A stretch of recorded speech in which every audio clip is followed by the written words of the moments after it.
what I'm going to do is introduce our next speaker, Matt Corritore, who's the behavioral science team lead for HubSpot and People Analytics, is going to come share some thoughts and insights with us. Matt has a PhD, so his work is all around employee engagement and specifically leveraging data analytics, which I find really interesting because a lot of my work is in culture and in predictive analytics. So I saw this article that Matt wrote in the Harvard Business Review, and it was really interesting. Like, how do you really know that people are engaged using analytics, using the different tools that Matt has the different research he's done? Excuse me. And well, actually with that is an awkward introduction, but that is my introduction to Matt. Matt, thrilled to have you with us. You can probably hear us and see us. Yeah, thanks, Dean. Thanks for that great introduction. Can everybody hear me? Can everybody see me? We all good? Okay, we're clapping. Excellent. Well, I'm so excited to chat with you today. Thank you, Dean, for inviting me. I'm going to talk today about measuring what employees actually do at work as a way to assess the strength of a culture, not just rely on what they say in surveys. So this is really interesting because we have ever increasing access to behavioral data on what employees are doing at work, which says a lot about our culture. And on this slide, I include this diagram of an iceberg. If anybody's ever studied culture, this is often a metaphor for how culture operates at work, where you have a few observable behaviors at the tip of the iceberg. Like when we go into tech companies, we think about all the ping pong tables we see in the pre-COVID era, for example. But when we actually go below the surface, we actually reveal the deeper level, the deeper parts of that culture, those assumptions and beliefs that employees have. And while this is a good metaphor for how culture operates at work, the piece that I want to push back on today is that these observable behaviors, this tip of the iceberg, these are actually a great source of data for understanding whether your culture actually lives up to those stated assumptions and beliefs that employees purport to have in surveys. So I'm going to talk a lot about behavioral data today. Just some quick background on me. Dean touched upon this. I lead a behavioral science and data science team at HubSpot within People Analytics. So I think a lot about employee engagement. In my past life, I was a business professor at McGill University, where I studied topics related to culture from a computational social science point of view. And I did my PhD work at Stanford GSB. Just a quick note, I'm not going to be representing HubSpot in this talk. I'm talking about my and my colleagues' research, save for one example of how we actually use behavioral data at HubSpot. So just a quick overview of the plan for today. I'm going to start by showing you some novel ways to measure and strengthen culture using behavioral data that's drawn from my industry experience and research by me and colleagues. I'm going to really focus on some of the more novel language-based measures of assessing whether individuals and teams within your organization are functioning well culturally. And I'm going to spend about 30 minutes on that. Then I'm interested in learning from you about how these approaches could be useful in your organizations. So after that 30-minute start, we'll have a 10-minute breakout session. Those on Zoom can meet in breakout rooms. Those at the tables can meet with your colleagues. And we'll have a quick 10-minute breakout session where I'll ask you to think about how some of these approaches could be applied in your organizations. And we'll finish with a quick 10-minute discussion and debrief. Please ask questions as I go. I'll be monitoring the chat. Dee, feel free to interrupt me if there's any questions that pop up. I also have some established points during the talk where I will pause deliberately and ask for questions. So there'll be plenty of opportunity for interaction. Sound good? Okay. All right, here we go. So I'm going to start out with a slide and a statement that I hope is not controversial in this for this audience, which is that culture is really key in high reliability organizations. In particular, having a strong culture where employees all share the same values and beliefs about how to do work in a company is very important for promoting reliability because it establishes consistency in our behaviors, consistency in how we think, consistency in how we do work, which is important for high reliability organizations. Culture is obviously very important because people who believe in the culture tend to do the right thing in very specific situations, like number one, when the boss isn't looking. We can't always supervise every action an employee takes. And if people really believe in what they're doing and believe in the values that drive work in a company, they tend to do the right thing when the boss isn't looking, which is great. And second, people who believe in the culture tend to do the right thing when the payoff to those actions aren't immediate. Right? In high reliability organizations, we really need people to follow that consistent procedure time and time again, even when it seems like it's not making a difference. It is making a difference in averting a catastrophe or a safety problem, and people who really believe in the culture tend to stick to those behaviors. A challenge, though, is it's challenging to measure the strength of a culture as it changes over time. So I'm going to talk about some approaches for doing that. I'm pushing back in this talk on the traditional method of how we measure our culture in organizations, which is using culture surveys. Culture surveys are often limited in a number of ways, despite being useful. One is if you've ever run a culture survey or run an employee survey, you know that data collection is very costly. It's obtrusive. It requires employees to take time to really fill out that survey. And as a result, given those costs, the data can often be incomplete, right? So culture surveys can be difficult to use. At best, they provide static or episodic snapshots of what's happening in your culture. It's difficult to run very frequent surveys to get data over time. And the key point that I will emphasize here is that what people say in surveys is often not how they act at work. And increasingly, we want to understand, how people behave at work? Do our actions actually live up to our purported cultural values that we can all kind of regurgitate in a survey? And that's where behavioral data is incredibly important. So what types of behavioral data am I talking about? I'm talking about data that comes from fine-grained digital sources that can really track and assess what employees are doing. So examples of that are data from employment systems like Workday that are tracking the actions of employees, or data from sources like Google Calendar, right, where we can see how are employees engaging with each other in meetings and scheduling interactions with each other.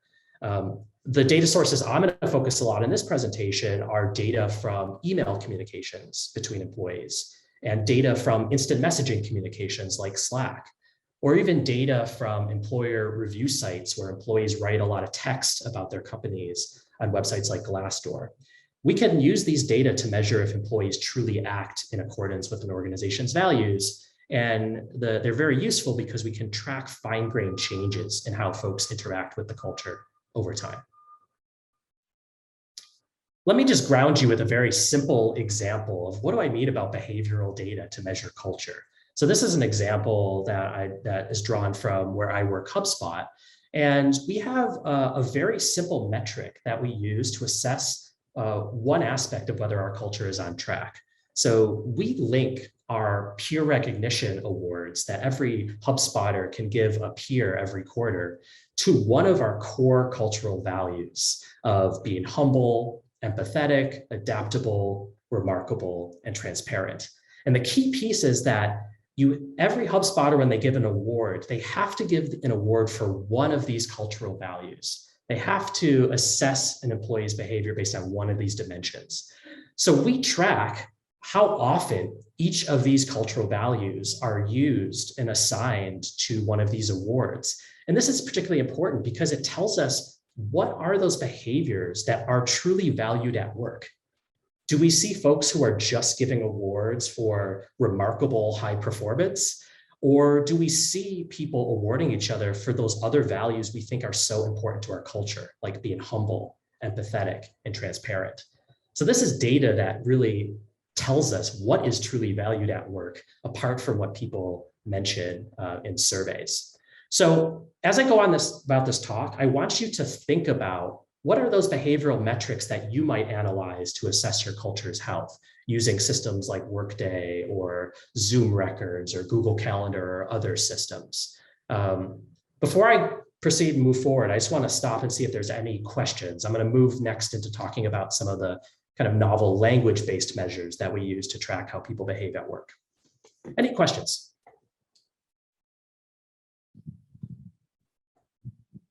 Yes, sir. I got a question for you. It's, do you find that with surveys, depending on the time of whether it's a year or what have you, if there is economic downfall, I guess, that you find that skews the results of your survey? Yeah, that's a great point. That can happen, especially when you ask general sentiment questions of like, how are you feeling about the company? How are you feeling at work?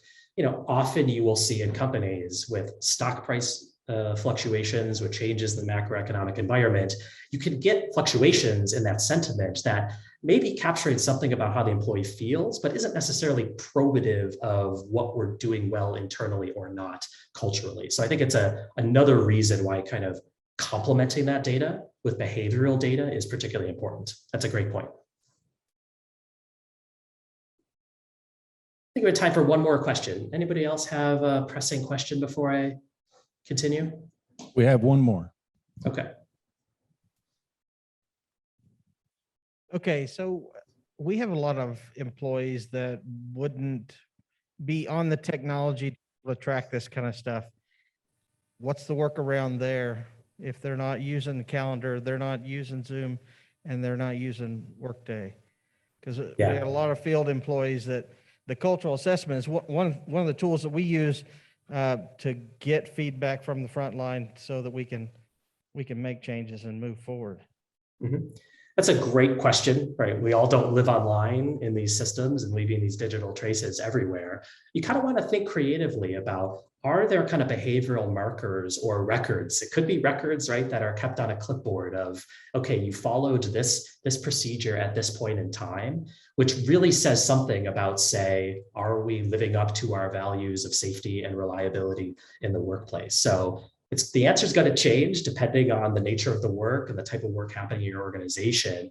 But the challenge is, and I'm eager to hear if you have thoughts during the breakout session, is can you think about those fine-grained behaviors that we already maybe keep records on, that we can track and we can assess? Does this say something about the health of our culture, the reliability of our routines and such? And I'll just say, even in physical workplaces, and I'm not going to talk a lot about it here, there's a lot of novel measurement strategies trying to be used to understand like how people are situated in the workplace and where they sit and how they move about and how that impacts success at work and such. So we're awash in data, and I think we're going to be increasingly awash in data even in physical settings.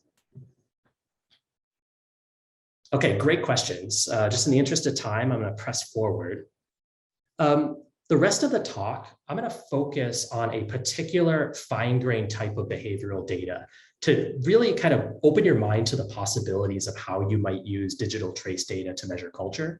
I'm going to focus on the language that employees use when they're communicating with each other. And the research really finds that this is very revelatory of how work actually gets done in a lot of work settings. And I'm going to focus on 3 data sources: email messages, instant messaging, communications via services like Slack, and the employer review site Glassdoor.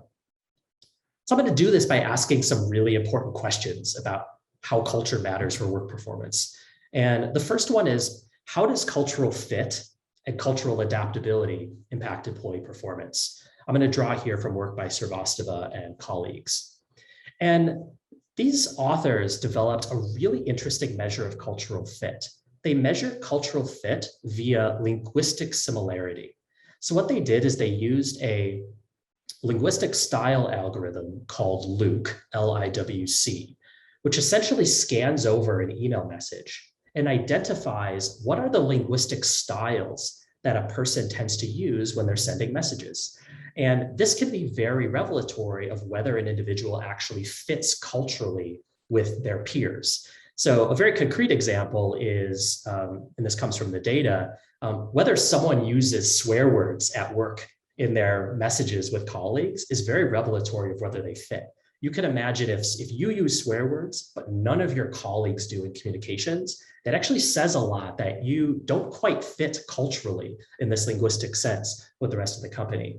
And you can imagine that teams in a safety culture, right, might use a lot of detailed and explicit language in communications.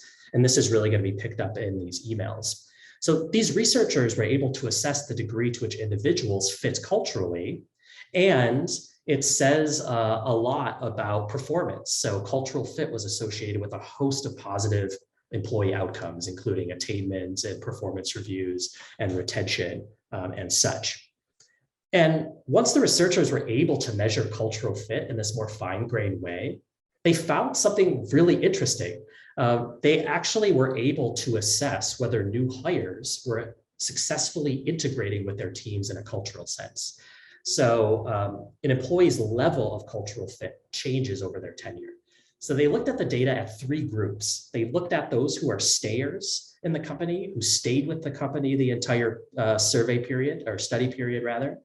They looked at those folks that voluntarily left at some point. And they looked at those folks who were involuntary leavers, those were fired. And the stayers exhibited ever increasing cultural fit. They were succeeding at work and they were fitting in culturally. The voluntary leavers were initially able to enculturate. They were able to adapt to the linguistic styles and culture of the company, but at some point they dropped out of fit. They weren't able to adapt to the changing culture of their teams and the organization. And that drop in cultural fit predicted when they would leave the company. And then the involuntary leavers were folks that never were able to integrate in a meaningful way with the culture. They never were able to achieve cultural fit. And we could actually see that in the data. So you could imagine if you had this algorithm and you're able to understand how cultural fit changes over time, you could really assess the success of your onboarding procedures and whether certain employees and teams are fitting culturally. Another interesting piece of this research was that the researchers found that cultural adaptability can often be more important for performance than cultural fit at the point of hire. So the researchers compared 2 types of employees: those who had high initial fit, but low adaptability. They looked like they were great fits for the company at hire, but they weren't able to adapt as they changed teams or when the norms of the teams changed. These employees wound up actually having higher rates of involuntary exit. They were less successful employees. In contrast, the employees that, although they started lower with initial cultural fit, were able to adapt highly over time to the cultural conventions of their changing team and company, actually exhibited better outcomes. They had a lower rate of involuntary exit. So an interesting aspect of this is that maybe we over prioritize cultural fit when we're hiring rather than trying to find folks who can adapt to the culture over time. Okay, Aaron, you have a question in the chat. Considering cultural fit, does the research offer any advice or guidance on how to identify positive change or disruptors? That's a really good question. I think the question is kind of, what do we mean by disruptors or folks who can enact positive change? This research is really focused on this kind of dimension of cultural fit. So, the extent to which we want to find folks who are fitting culturally, these tools can assess whether we are successfully bringing those types of folks into the organizations, but it's restricted to that. There's lots of ways that employees can impact an organization positively, and this is really focused on cultural fit. Time for one more question. Any questions about this idea of measuring the cultural fit of employees using the linguistic styles they exhibit in emails? Yes, I have one coming up. Yeah, how do you measure the adaptability? Like if you're hiring people in, you said the high adaptability has a larger chance of staying. So how would you measure that for somebody coming into your organization? Yeah, it's a great question. I will say this is kind of the research frontier. So we need more research on this. We need to identify those correlates of adaptability when we're hiring folks. But I will say, I suspect my hypothesis would be that you want to look at folks who've thrived in a variety of different type of work settings or organizations, right? So, the person who only has experience, I don't know, working in the consulting industry and they have a series of work experiences one after another with consulting firms, right? My guess wouldn't have those signals of adaptability in comparison to someone who's actually shown that they could thrive in different types of industries, in industries that have very different working styles and norms. Those are the folks that I would ask a lot more in terms of thinking about whether they show signs of adaptability. That's a great question. I have one more. Mhm. Yes, I'm a little concerned maybe about the source of data. So we're looking at emails and data like that. Are the employees aware that their emails are being dissected like this?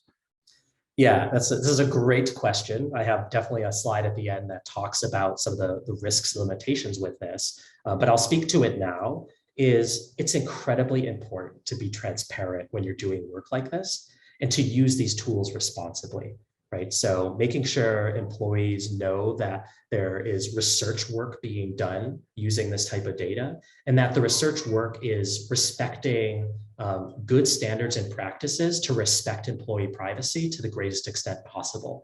So in all these algorithms, there are procedures in place to make sure that the analysts or the folks who are looking at these data don't have access to the raw content of the emails. We don't want people reading each other's emails, but we want the computer to be able to scan over that text and output these measures. And so all this work has a lot of safeguards in place to try to preserve employee privacy to the greatest extent possible. I'll speak a little bit more about some of those at the end of the talk. That's a great question. Matt, do you have time for one more? Yeah, let's do one more. Does your data take into account mergers, acquisitions, leadership changes that could impact the culture?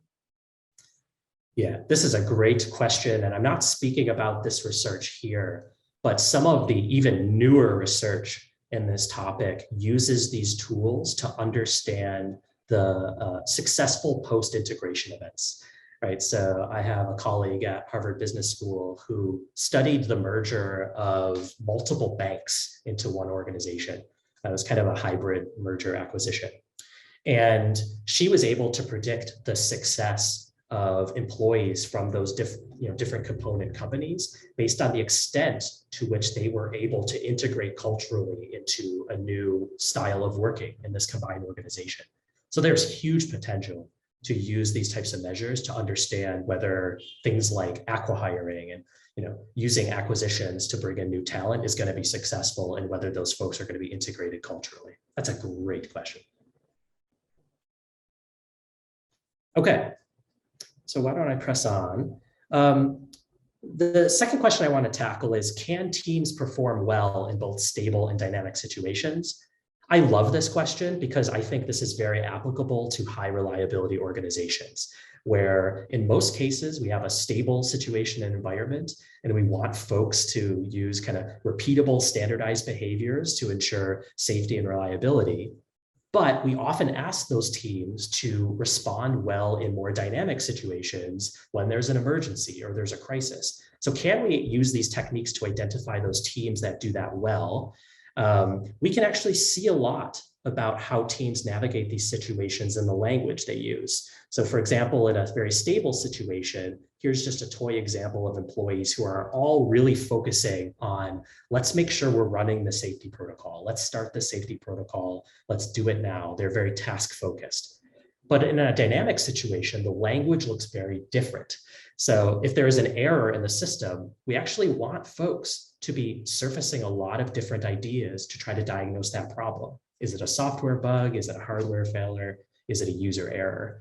And researchers have, studying in this context, software teams communicating via Slack, have been able to use an algorithm called word embeddings to identify when teams are really focusing with laser focus on a particular task and executing well, versus when they are expressing more ideation and problem-solving capability by using a diversity of language. And they found that these high-performing teams can really oscillate very well between tight coordination and loose ideation and problem-solving. So this is a really promising algorithm to identify that type of communication. Let me press forward quickly so we can get to question and answers. So the third question I want to ask is, can an organization's culture be both reliable and adaptable? This is a question I think also has a lot of applicability to high reliability organizations that have to work well in stable environments, but also have to respond well when the environment changes and becomes more uncertain. This is research that is drawn from my work with colleagues. And we found that the answer is yes. If employees can agree culturally about a broad, diverse set of cultural values. So the data source we use to understand the culture in this context actually came from Glassdoor, which many of you are probably familiar with, is an employer review site where employees can log on and write comments about what it's like to work at their particular company.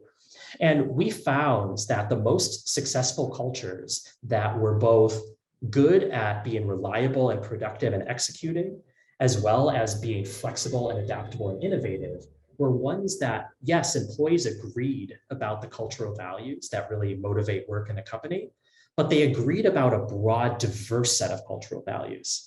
Right? So you can think in a high reliability context of, can we foster not just agreement about how we do work in this company, but give employees a broader set of cultural tools and ideas for how to do work that they could draw upon when they encounter more uncertain situations. And this is just an example of how the algorithm works, where it is able to identify particular topics, cultural topics, or cultural norms that employees are talking about in this type of unstructured text. So these word clouds show here some of the output of these results, where employees are describing the company in terms of how entrepreneurial it is, how dynamic it is, versus how collaborative it is, and how much teamwork there is. So I'll just say that unstructured text, like the type of text that employees write on review sites like Glassdoor, or even text in company documents and memos and such,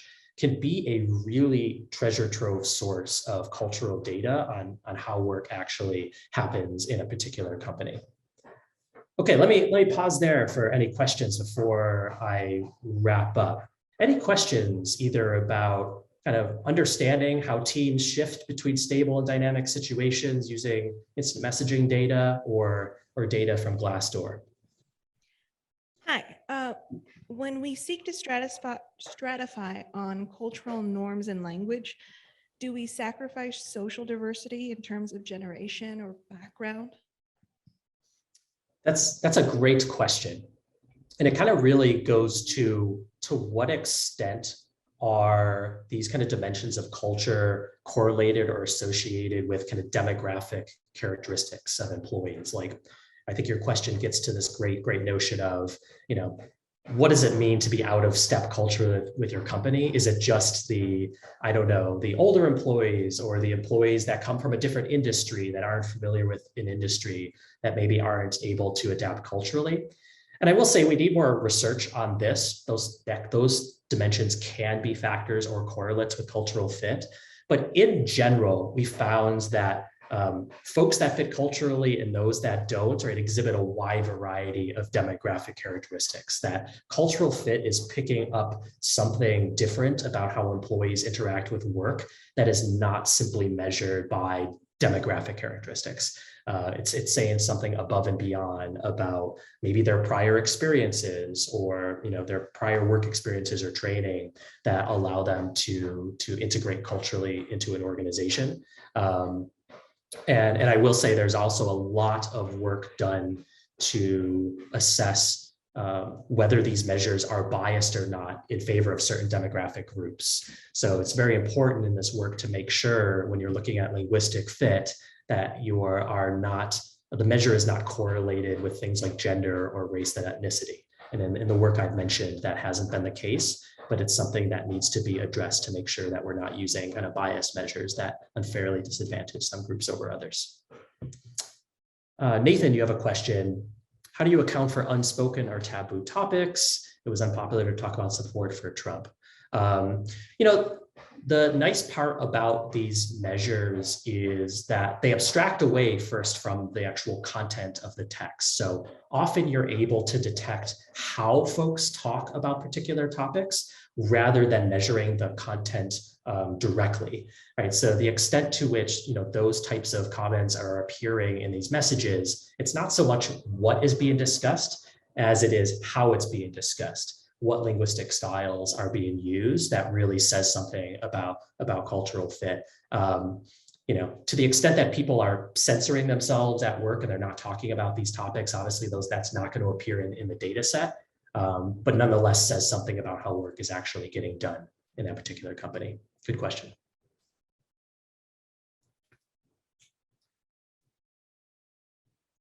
One last question. Any out there? Okay, so let me wrap up and we'll have some time for some table work and breakout rooms and some discussion. So some really important notes about these kind of more novel language-based measures and behavioral measures. With great power comes great responsibility, right? This is very important to note. These tools are now much more easily accessible to organizations. These tools sound like they're very advanced, but there are now a lot of pre-packaged software and such out there that allows analysts to kind of easily deploy these. So they are now much more accessible, and that's great.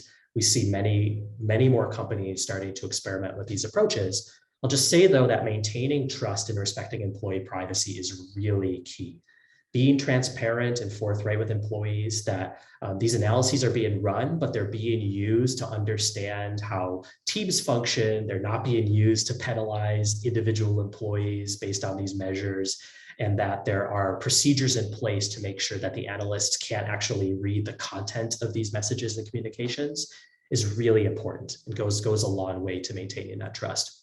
And as I mentioned, it's really important to use these measures appropriately. If they're used inappropriately, they can amplify biases against disadvantaged groups and stifle diversity in the workplace. And so there are a set of good best practices that analysts use to make sure that they're measuring something about cultural fit and congruence and not actually just proxying for demographic characteristics and things like that. So there's lots of best practices and procedures that need to be put in place. So some key takeaways before we do some table work. One, it's never a better time to measure your organization's culture using behavioral data and metrics. And why I think this is particularly important is that often how people actually behave can be very different than how they're responding to a typical set of questions in an employee survey. And these techniques offer the ability to assess the lived culture, what actually is happening on the ground, rather than what employees just say in surveys. So a lot of potential here. I hope I convinced you that some of these linguistic-based measures, especially looking at how teams function, I think are particularly promising for high reliability organizations that are trying to develop work groups that can be very behaviorally consistent in stable settings, but who can also be very flexible and adaptable when they need to be. And we now have techniques that can really measure this systematically when looking at teams and communication data. And lastly, I think I want to assert that you can start small with these types of behavioral measures, with some simple measures based on existing data that really everyone agrees are indicative of your culture's health. So walk before you run. Yes, we have these advanced linguistic measures. They have a lot of potential, but something as simple as the example I mentioned at the fore, at how we do culture measurement at HubSpot, where we look at our peer awards and we identify like our employees giving each other awards based on these critical cultural values we think are important. That's a very simple piece of data to collect. It doesn't require a lot of work to analyze, and it's very powerful in saying something about how people are actually behaving at work. So start simple, don't get scared by the complexity. Okay, so now we have about 10 minutes for some small group work. I was hoping we could split into, if you're online, split into breakout rooms, or if you're in person at your tables, talk with your colleagues at your table. I want each of you to think about your experiences at work. Think about what are those behavioral metrics that you could use to assess your culture's health. In other words, if you had to go beyond the employee survey or the self-report survey measures that you collect from employees, what would be those more probative behavioral measures that actually get at whether your culture is living up to your values? I'm so excited to learn from you and hear about some of the unique approaches or unique possibilities in your organizations. So why don't we take 10 minutes to do that, and then we'll meet back here for a quick debrief. Okay, folks. Looks like that folks in the breakout rooms are coming back into the main session. Hope you had a good discussion. We're, of course, running a bit low on time. So I think the plan is to have a few tables report out on what their thoughts are on some behavioral metrics they could use at work.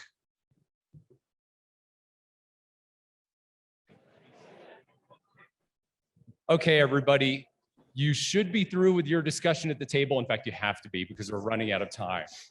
So Matt is going to begin to debrief us. Matt, where do you want to go from here? Yeah, let's hear from a few tables. I know we don't have a ton of time, but I'd love to hear from anybody that wants to share. Okay, there we go. All right, so I guess maybe you'd find us quite traditional, but we're talking about the reporting culture.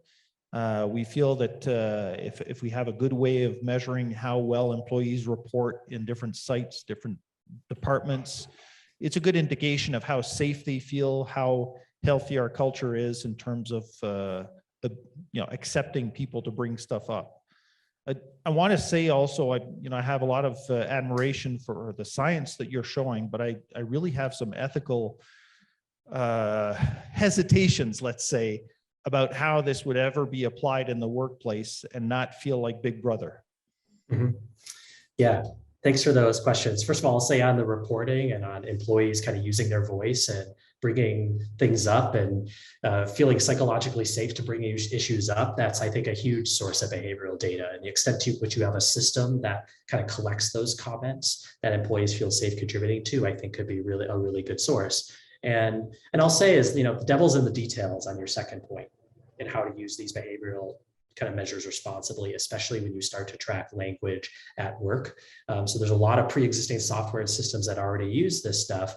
Using it to really answer focused questions about how can we improve our onboarding process and such is the key. Making sure we have systems in place to respect employee privacy is key. Using it for things like identifying, whether particular employees do or do not fit within a particular team and punishing them, absolutely not appropriate, right? So it really is, with great power comes great responsibility, and the devil is in the details and how it's used for sure. Great points. Thanks so much.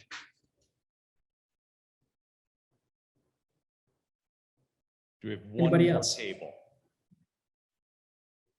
There we go. Thank you. With regards to your culture's health, I think we were discussing, I guess, like turnover rate in your group, or whether that's at the supervisor level or the manager level. Sometimes when you see a lot of that happening, you look into it further, have some like exit interviews, and sometimes it's a safety culture or just like, just different personalities, stuff like that. So if you have a high turnover, sometimes that can, be something you look at as a metric. Yeah, that's a great metric. Yeah, definitely looking at kind of turnover rates, doing good attrition analyses is definitely like the workhorse of this type of stuff. And the only thing I'll say about some of these finer level linguistic measures is often they could be quite predictive of like the health of a team or a unit within the company in terms of predicting whether you're going to see kind of turnover in a future date. So some of these measures can also be kind of used in a predictive manner to better forecast attrition. That's a great point. Okay. Well, I hope this was useful, everybody, and that this kind of started you thinking about some different approaches you might take to kind of integrate measuring behaviors to understand the health of cultures. This is a very active space. the kind of goal of this talk was to kind of push you and show you some kind of different techniques that are at the frontier. And the hope is that it's useful and you can integrate some of these insights at your workplace. So thank you very much. Feel free to reach out to me at my email address. I love talking with people from companies. We'll occasionally do some consulting gigs with folks on data related issues. So feel free to reach out either at my email address here or on LinkedIn. And it was a real pleasure speaking to you. This went really well and really enjoyed all the engagement and enthusiasm. So thank you so much, everybody.